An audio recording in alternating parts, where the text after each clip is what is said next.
So this morning I'm travelling to a location called Glen Dhu, which is based in the upper part of Blaff Glen on the Isle of Man. It's quite a secluded spot that's not really on many people's radar. It's because the access path in is quite easy to miss. I just don't think it's a very talked about location at all. But that's a big shame because it's actually a really nice spot. It's very secluded, it's got a beautiful valley setting and some amazing old Manx Tholtan ruins. So I'm off there this morning to see what I can get.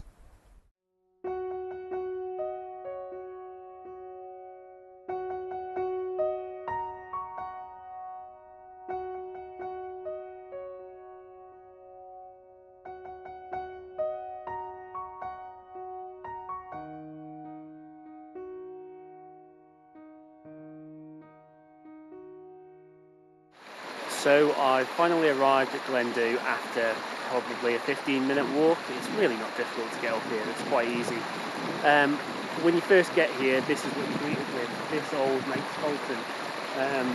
It's a really beautiful shot here, to be honest, because you've got the river in the foreground just down here, this beautiful building here, and then these beautiful trees and hills in the background. It's a shot that I've taken many times before, and if there was a classic kind of shot in this location, this is that shot. But look at this hideous information board they put up. For me, the shot is totally ruined. They put this up, God knows when, probably fairly recently. And for me, it's just totally ruined the shot.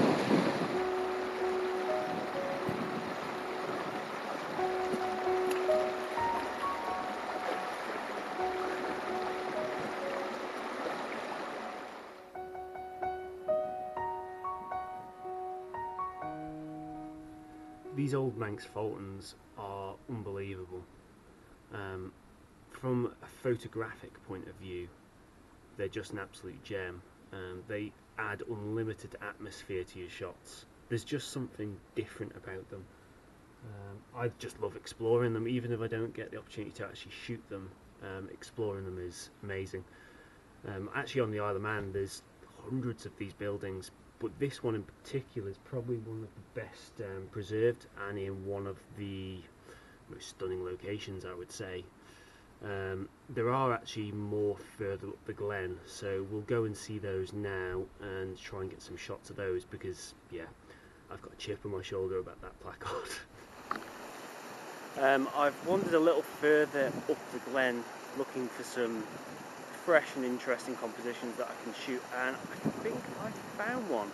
I've never seen this shot here before. It looks like we've had a period of heavy rain here recently, and it looks like that has encouraged the river that flows down through the glen to burst its banks. So it's kind of spilling out and created a new channel, which has in effect created some brand new waterfalls that sit at the side of the main river channel. I think there's a composition I can work with here, so I'm going to have a look at it, set something up, and I'll come back to you. This is the composition I'm going for. You can see the river has created a new channel here and spilling out into these two waterfalls right here. The original river channel is here, so it's quite a nice setting actually, particularly with this background here looking across the glen, so I think there's something we can work with. Also, the sun is shining in from this angle here, which is creating really nice lighting for the scene. So yeah, I'm optimistic about this.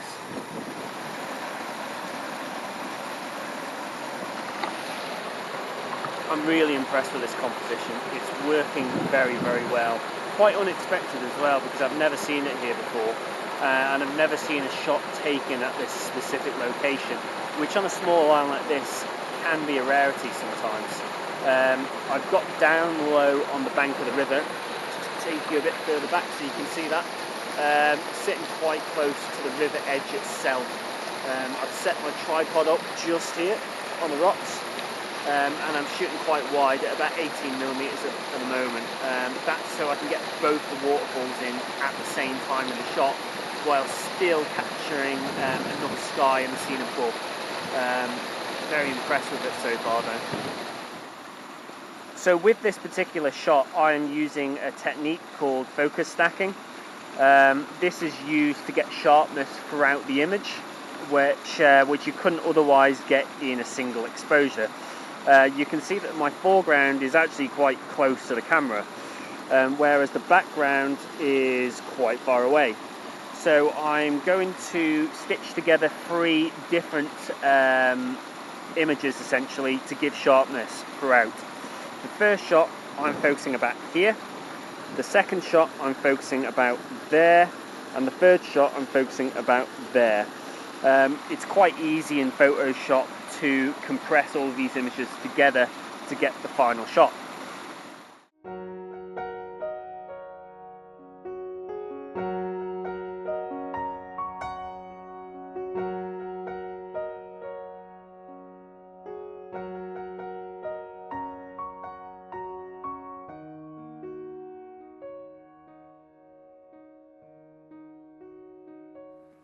I finally got to the Tholtan that I actually came here to shoot. It's a bit further up the glen than the first one that I showed you, but in my opinion it's actually much nicer. If you look behind me, it's in quite a state of poor repair, shall we say, but it's got this amazing huge log, basically a tree trunk, that's just so bizarrely positioned in the middle of the ruin. It looks to me like it's actually, the tree has been growing next to this particular house and it's just fallen right through the roof of it. But it really adds a nice extra dimension to shooting this particular ruin. So I'm going to set up a composition now which I've got in mind, and let's see if we can get some shots. Just getting out of the wind, because cheap recording equipment and wind do not get on. So I'm just kind of behind the actual Tholtan itself here. It's windier than I expected. I've just set up my camera just to the side of the Tholtan, so I'm getting the actual building in itself, and there's a whole load of sort of moss covered parts of the Tholtan that have fallen off.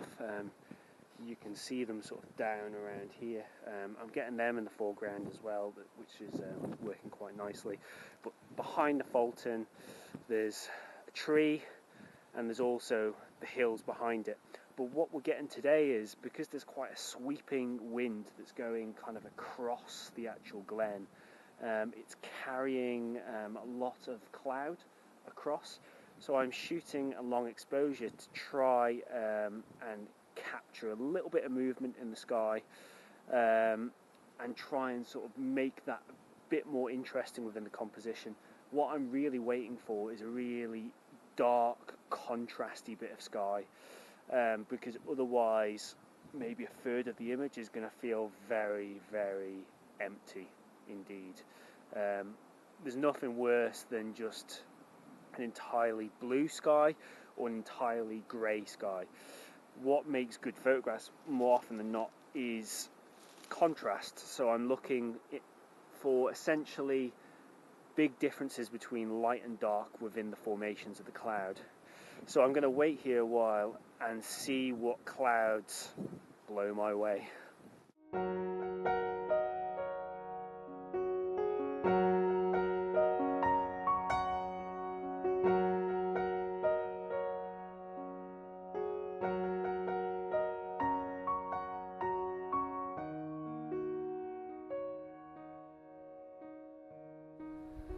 The light really hasn't played ball today.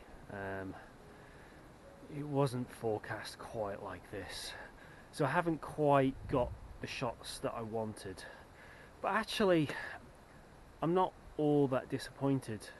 I think there's something about shooting old ruins like this, where I think sort of stormy, overcast sort of days can add something to them. It's kind of in keeping with the actual atmosphere of the building itself. I've been up here before when it's been a stunning, clear, blue sky, and quite often I haven't quite felt it. So yeah, I'm happy with the shots that I got today. The first shot I got at the waterfall, I think, worked very well. That was totally unexpected. It's not what I came here for at all. In many ways, it sums up what I love about photography. If I didn't have my photography mind on when coming to locations like this, I would have just walked past that. It's just at the side of the main footpath, and I wouldn't have even really given it a second glance. But when I'm looking for compositions, it makes me look at the world around me in a slightly different way, and I really, really enjoy that.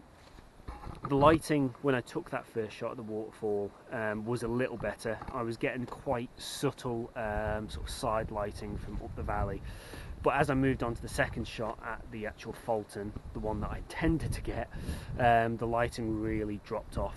But I'm not too worried. I'm quite pleased with the shots. So I'm going to head back down the glen and go home and start the post-processing.